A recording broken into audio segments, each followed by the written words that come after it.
Okay, so now we're back at the soaking of our idle speed control valve.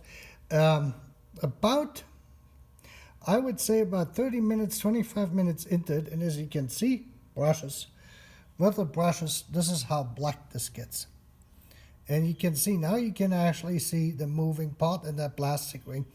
And that plastic ring is spring-loaded, and that spring is history after 32 years.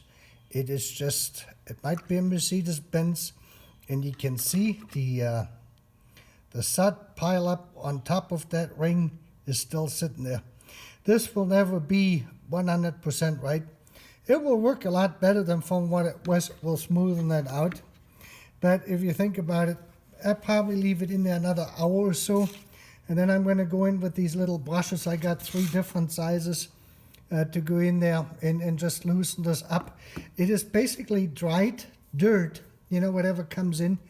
And it starts when these hoses get brittle, like when they get that dry and they're bypassing the air, and that air is not going through the air cleaner.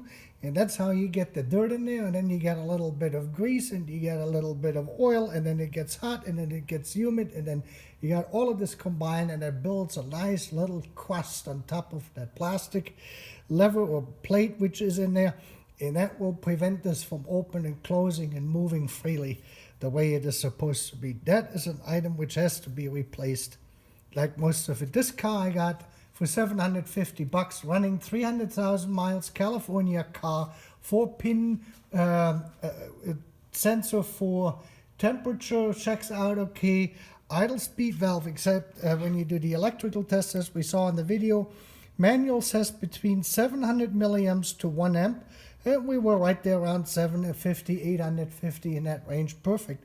So electrically, this valve works exactly the way it was made 32 years ago, or 31 years and a half ago, something around there.